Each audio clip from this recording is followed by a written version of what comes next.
After 8 months, Nigeria's Monetary Policy Committee has raised its rate by 400 basis points to 22.75%, up from 18.75%. Arise News correspondent Nkechi Nana was at the meeting, and she tells us why the first MPC meeting of 2024 was much anticipated.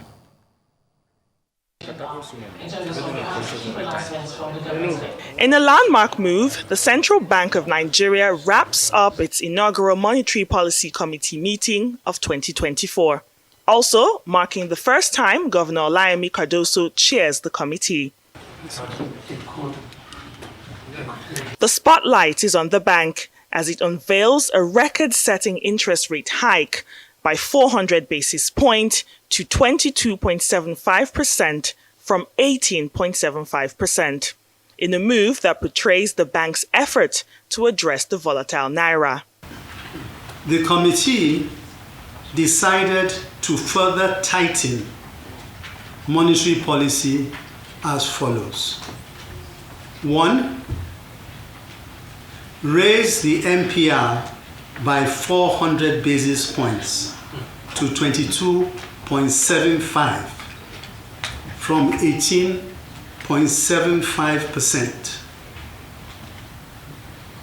Adjust the asymmetric corridor around the MPR to plus 100 to minus 700 from plus 100 to minus 300 basis points. Raise the cash reserve ratio from 32.5% to 45%. Retain the liquidity ratio at 30%.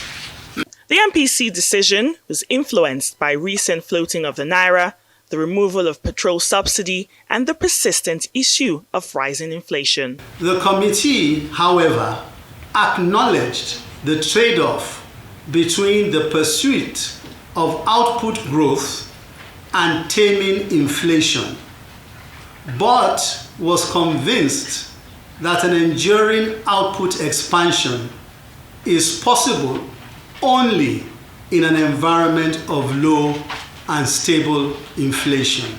The MPC also deliberated extensively on various distortions in the foreign exchange market, including the activities of speculators, putting upward pressure on the exchange rate with high pass-through to inflation.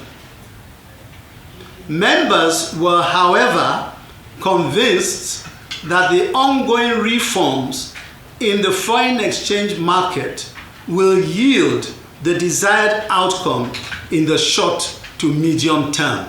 In addition to raising the interest rates, the MPC addressed other critical issues affecting the Nigerian economy. We are concerned that certain practices go on that indicate illicit flows going through a number of these entities, and suspicious flows at best. In the case of Binance, in the last 1 year alone, $26 billion has passed through Binance Nigeria from sources and users who we cannot adequately identify. We are committed to clearing the backlog of identified and genuine requests that are pending.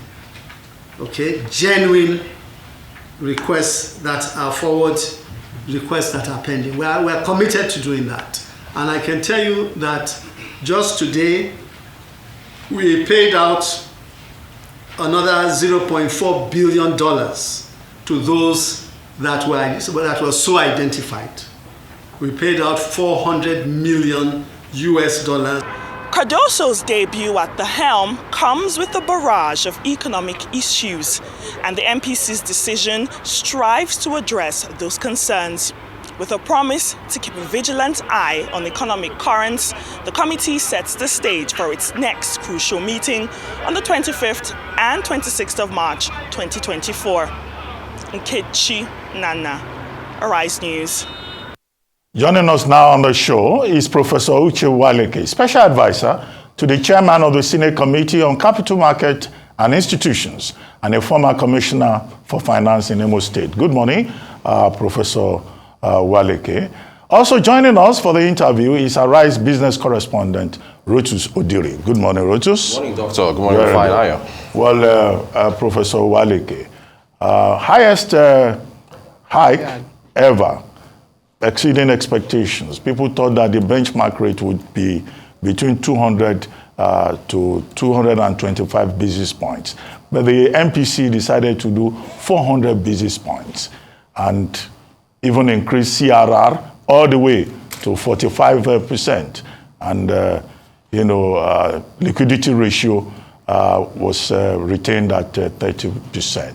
Why? To tame inflation, they say, to mop up excess liquidity. But will it tame inflation or hike it further? Or is this an overkill? Because there are persons who think it's an overkill. What do you think? Thanks so much, Ruben. Dr. Abati, good morning. Good morning, everyone there. I think I take the view that it was an overkill. First, let me provide this context. Monetary policy is a component of economic policy, government economic policy. The other component is fiscal policy. Some may also argue trade and investment policy. Policies fall within the realm of fiscal policies. Now, fiscal policies are policies that are geared towards attaining macroeconomic growth using government spending, of course, revenue and debt management. In the case of monetary policy, the attempt is to control the volume of money with a view to achieving a certain target, usually the inflation target. So both are expected to work together to achieve macroeconomic goals of low and stable inflation, sustained GDP growth, low unemployment, and so on. Again, let me emphasize this point, that they are expected to work together. Monetary policy is not meant to work in isolation. And that is why I was happy yesterday listening to the debate in the Senate when on the CBN Act Amendment Bill, when the issue came up with respect to having a coordinating committee between monetary and fiscal policy. Now, against the backdrop of rising inflation, elevated inflation at 29.9%, the expectation, of course, was that the CBN would further tighten monetary policy.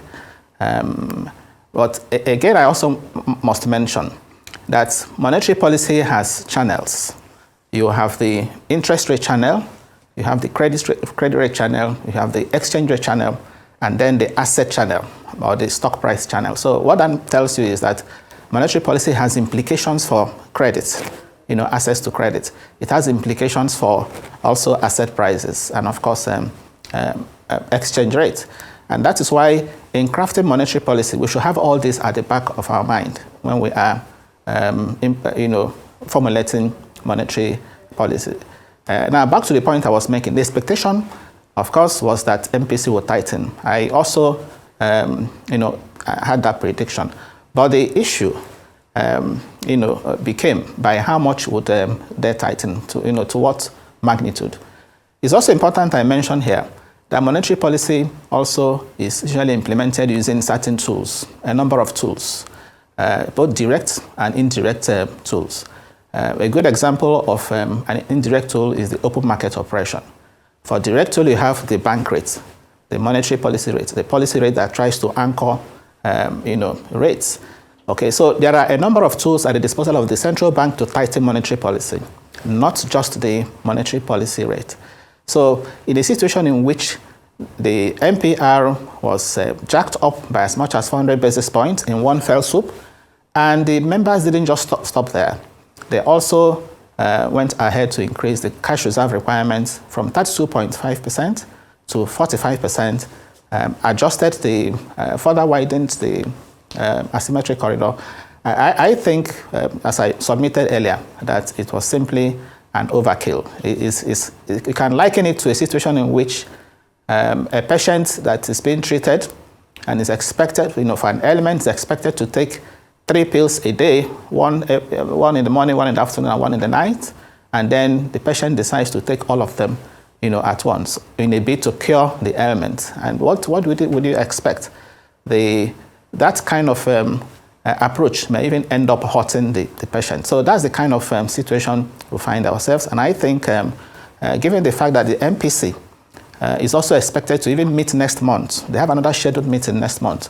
So why the sledgehammer, so to say, that has the potential to distort other things in the economy, which I will come to talk to you later in this conversation.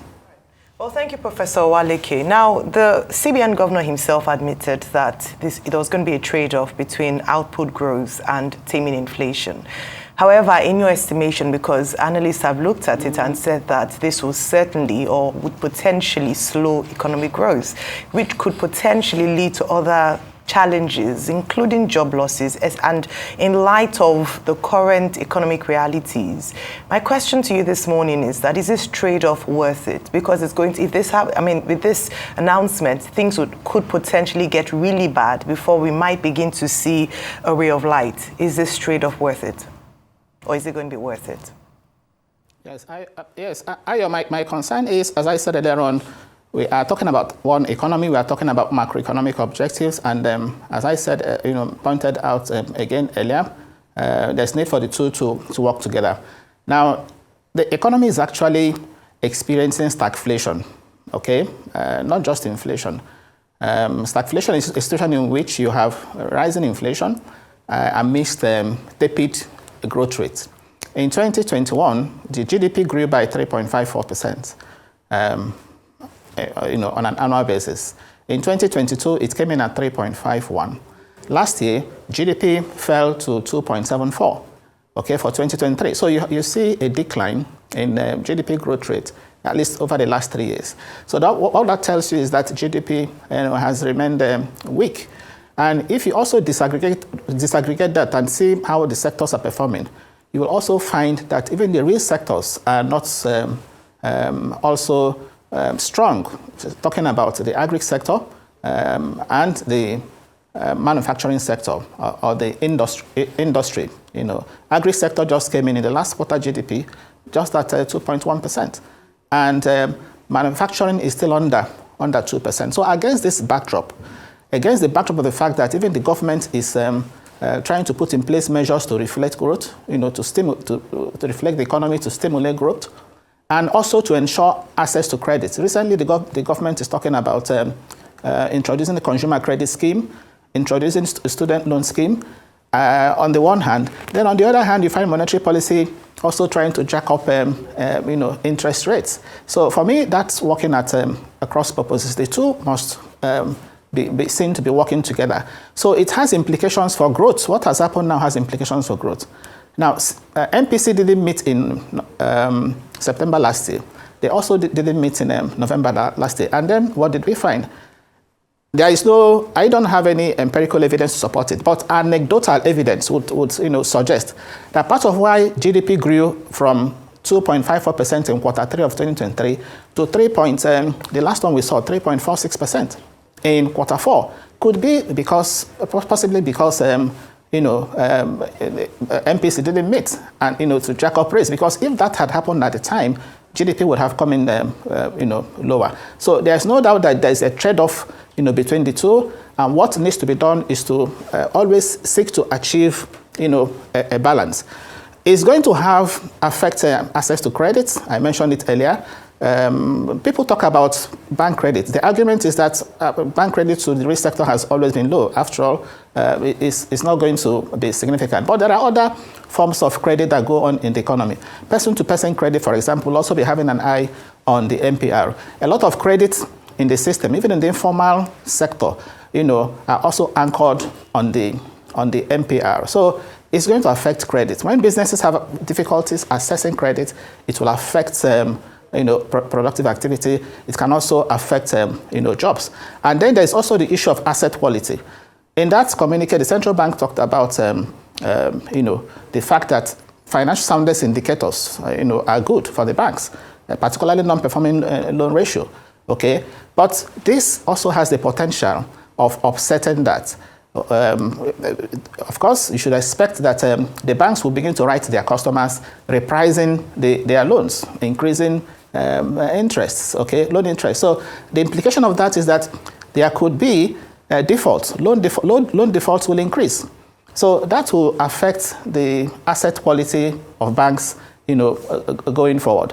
And of course, I don't also need to say the obvious implication is going to have on the stock market. And there is also this issue too, the issue of government servicing of loans. If you look at the communique released by the MPC, the MPC identified 4 major reasons, okay, 4 major factors that are driving inflation.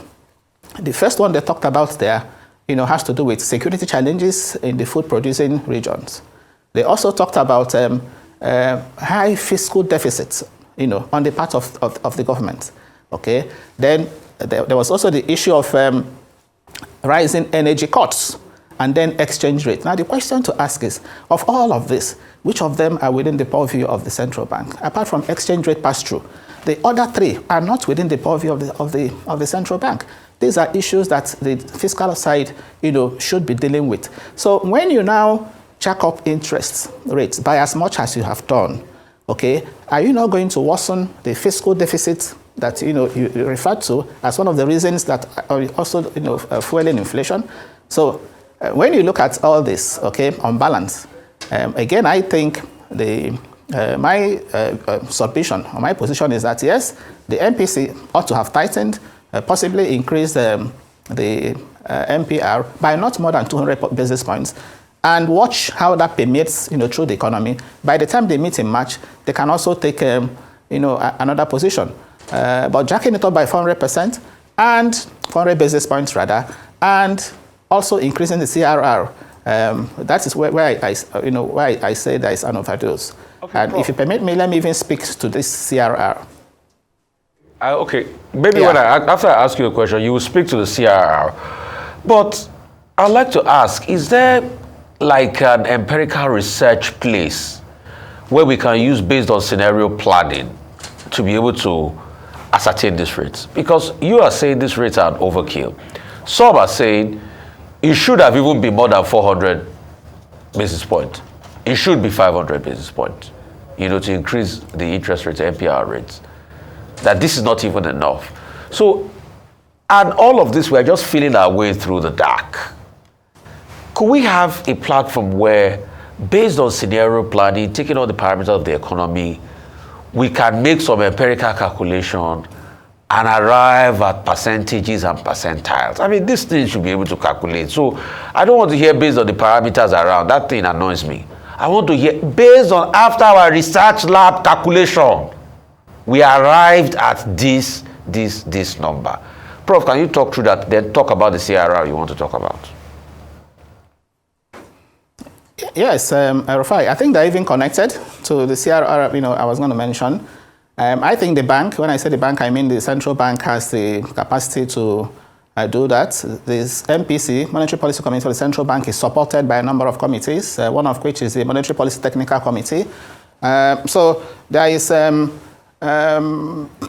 if you like, a lot of research outputs at the disposal of MPC members. But we can also even make do with some of the numbers that we get from the National Bureau of Statistics, for example.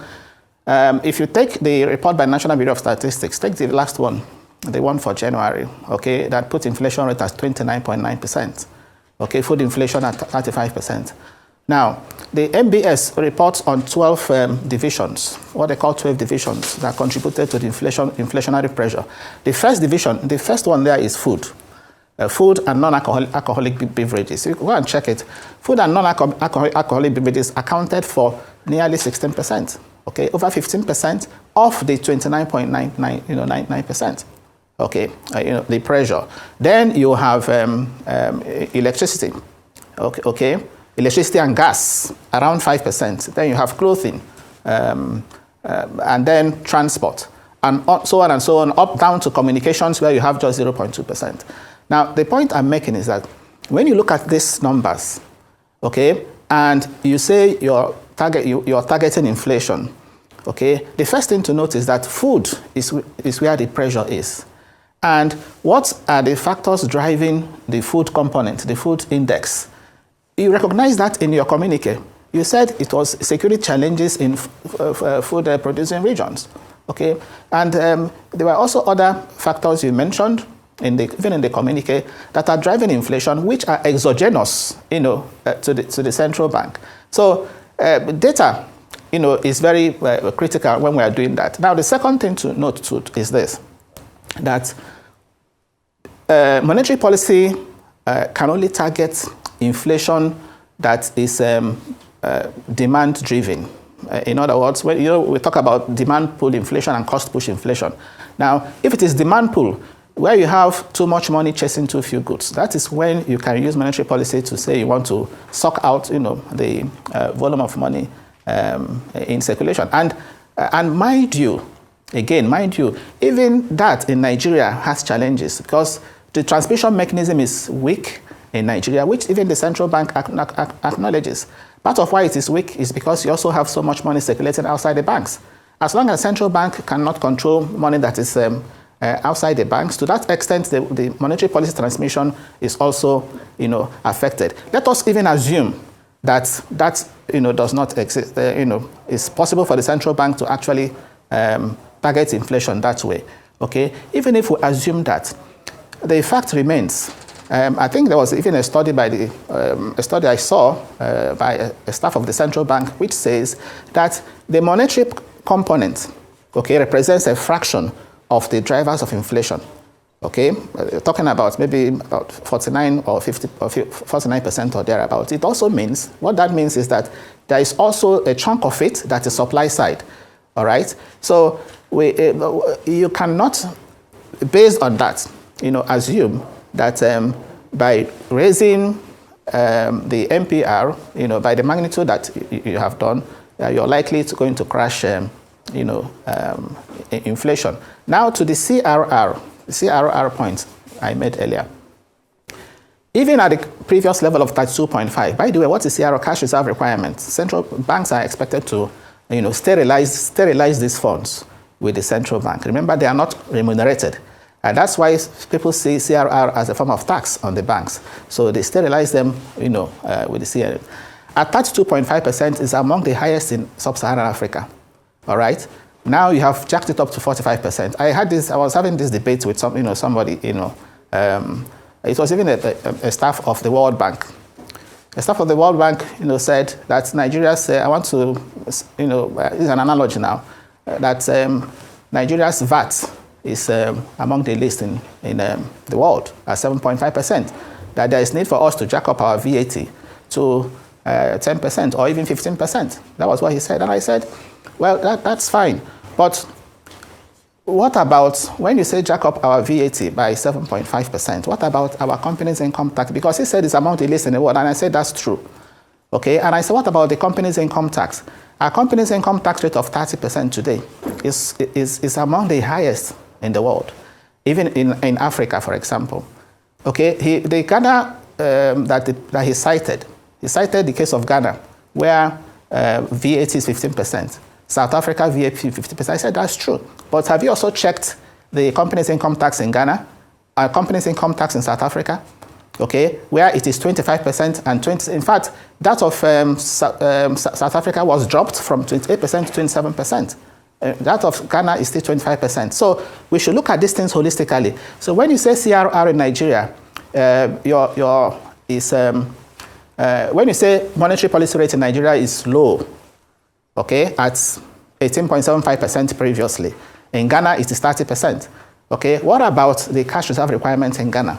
The cash reserve requirement in Ghana is 15%. Okay, so these things have to be looked at holistically. So you can't push up the monetary policy rate, and at the same time, you're jacking up the cash reserve requirement by as much as 45%. You're constraining the ability of banks to even perform their financial intermediation process. And as I said, it doesn't help. And it doesn't complement government efforts. The current government is, working towards reflecting the economy, working towards, having people assess credit, for example. Look at the Taiwo Oyedele Committee. Look at the beautiful work, that committee is doing, trying to streamline taxes, remove multiple taxes, promote a business-friendly environment such that businesses can even make this profit and pay taxes. Okay, so when the central bank is not also having an eye on all of that, people say central bank should just focus on its mandate, all right? And what is that mandate? Somebody was saying that central bank, in fact, what they have done now is just like saying, let me just face inflation while you face growth, face employment. That shouldn't be the case. They should work together, to achieve macroeconomic goals. When central bank is coming up with any policy, they should always be asking, how should this also affect the other macroeconomic variables? But let me also commend the central bank. The central bank has done... Sure, please. Prof, we have another question for you before you comment.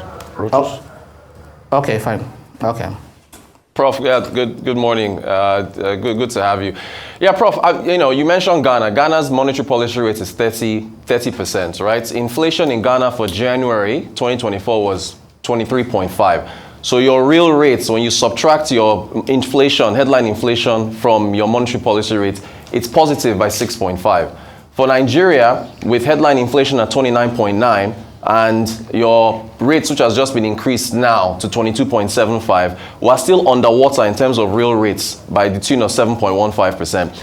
You advocating for a 200 basis point increase would have taken us from 18.75 to 20.75.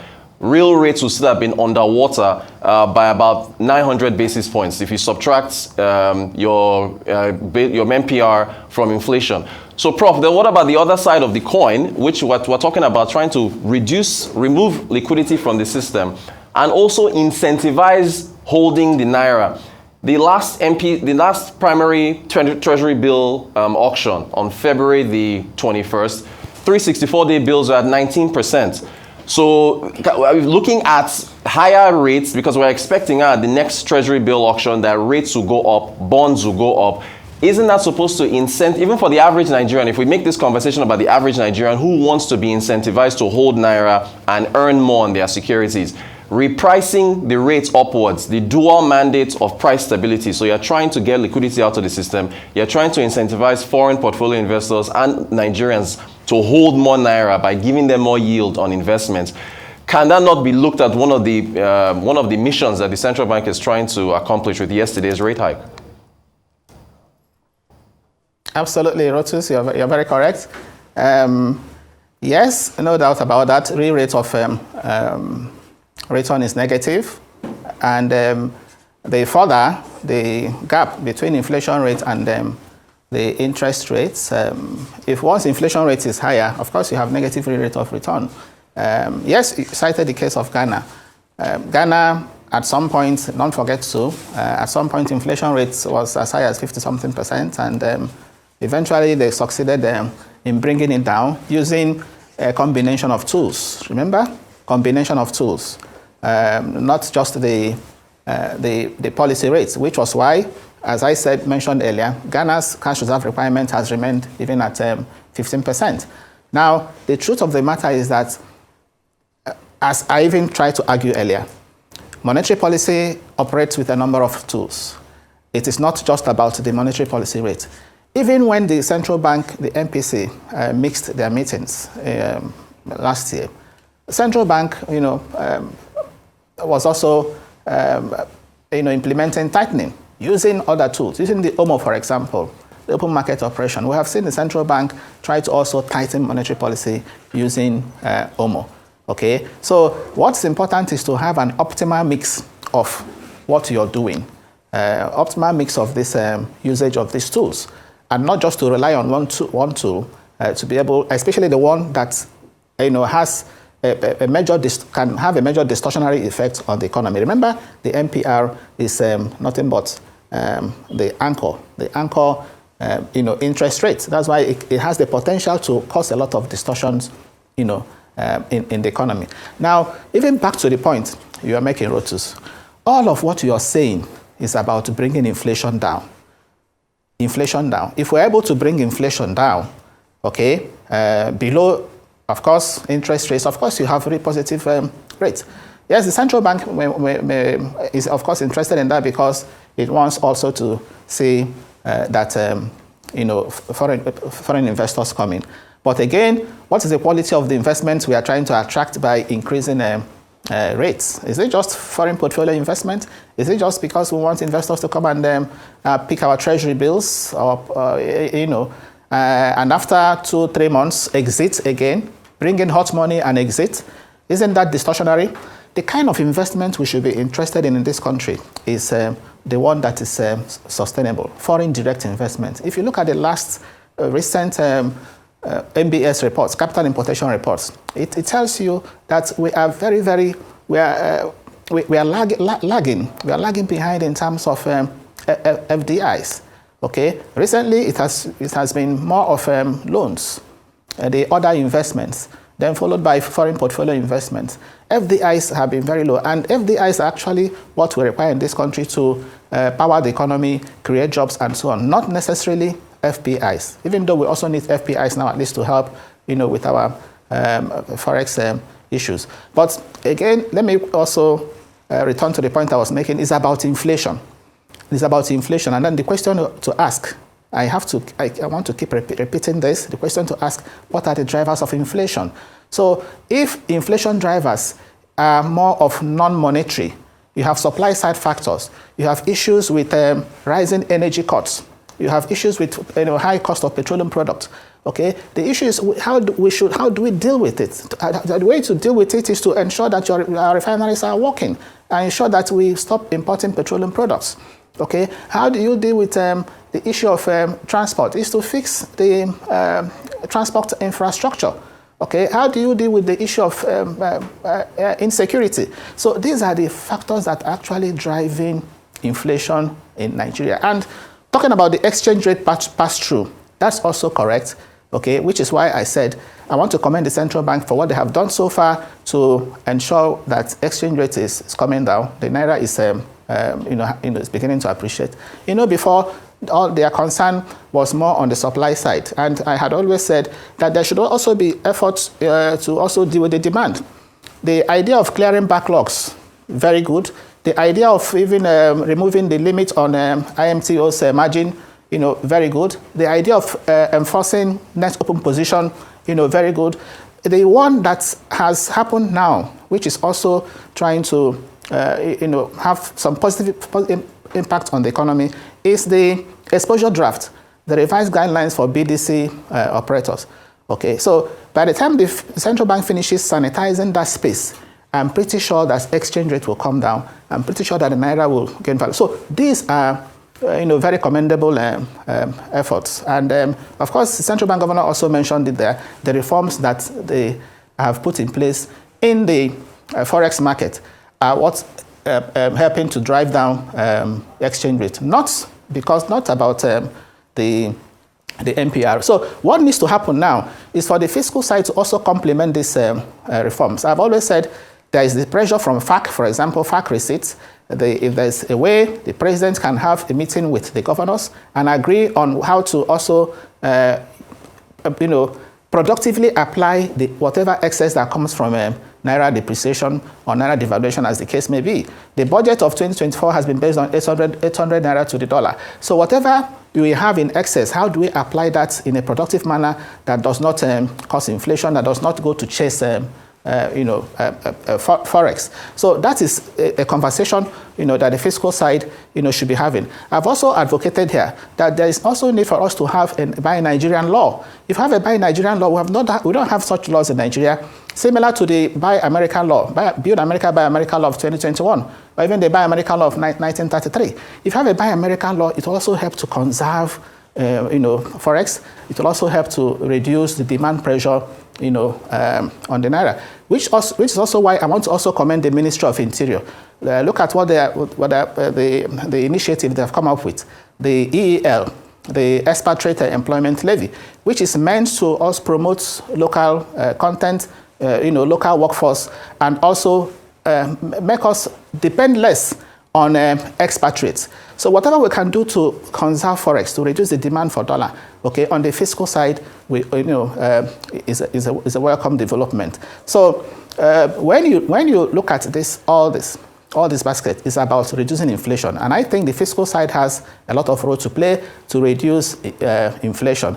On the monetary side, no matter how much you raise the monetary policy rates, these supply side factors over which you have little or no control will not be solved until the fiscal side comes in. And again, I want to say the coordinating committee between the monetary and fiscal policy, which the CBN Act Amendment Bill is now promoting, is a very a good step in the right direction. The Professor two Uwaleke must always synergize. Prof, well, I get your point. Yeah, Dr. Bati. Yes, we've always been talking about the proper alignment between monetary policy and fiscal policy, and that the CBN should not find itself in a situation whereby it has to carry the weight on the other side. But what the MPC has done is follows a pattern globally, tightening, hiking rates and all of that. In US, in Europe, they have a target of 2%, even if they've not reached there yet. But while that approach, that orthodoxy, works in other places, it never works here. Inflation has been going up in typical Nigerian fashion. What goes up doesn't come down.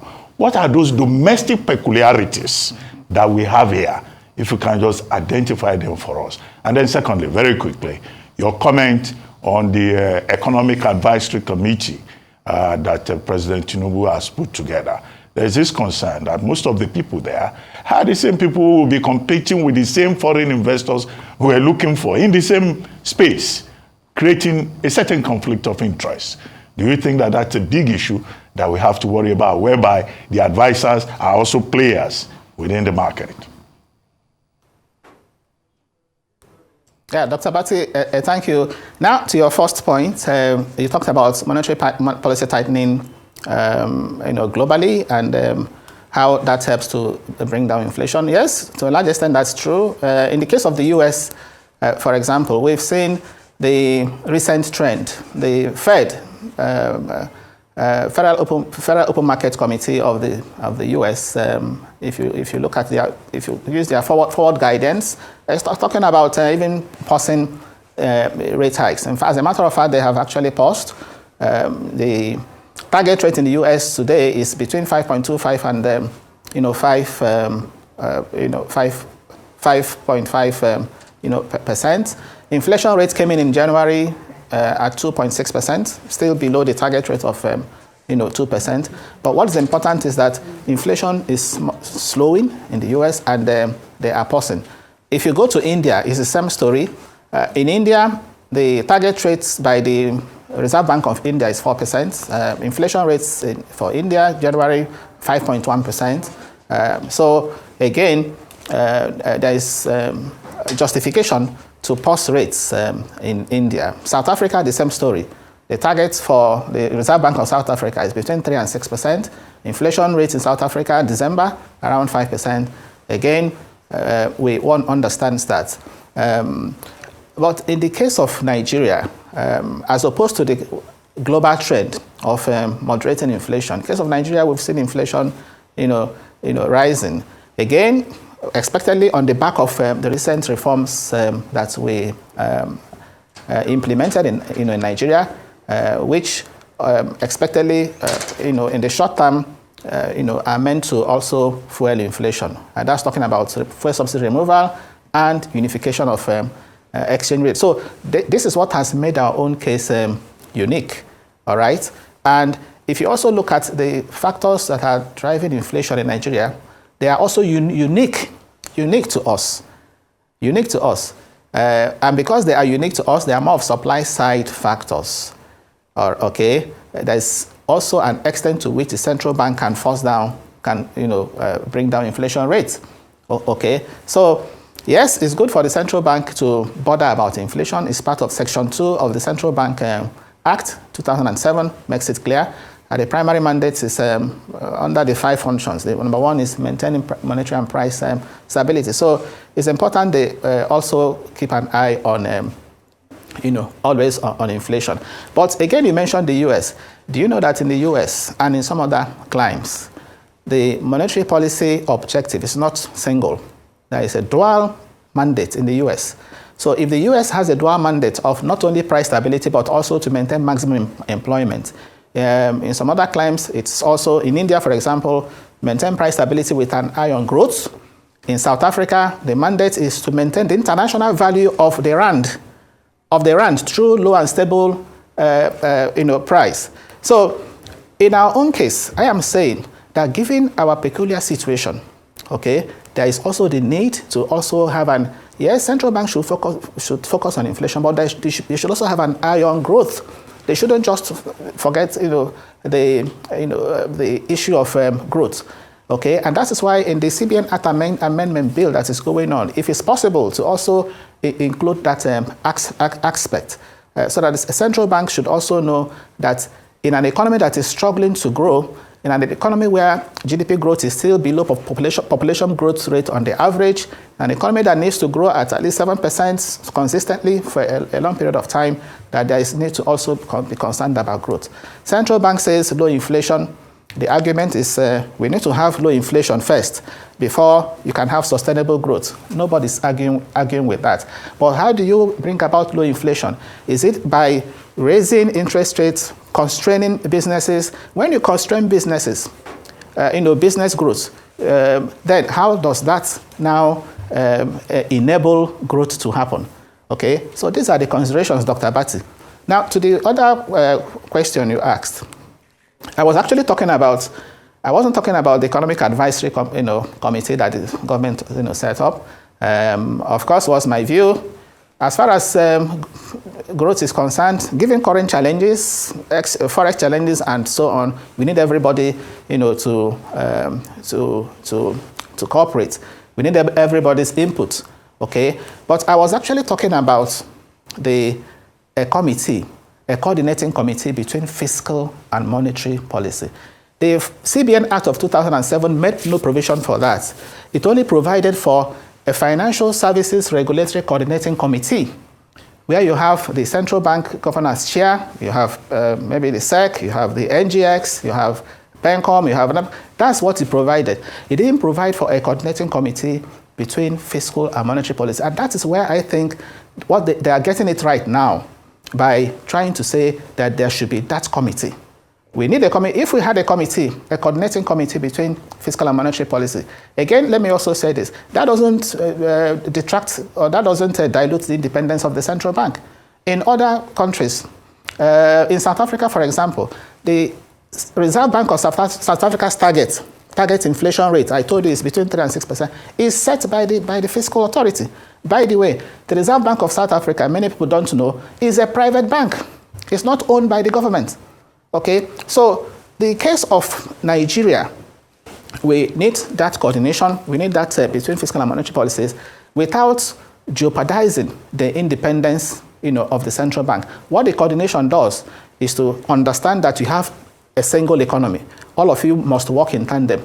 Do you know in the past, have you read communiques in the past? In the past, the federal government will have a GDP target of, say, 3.76%, as we have today in the 2024 budget.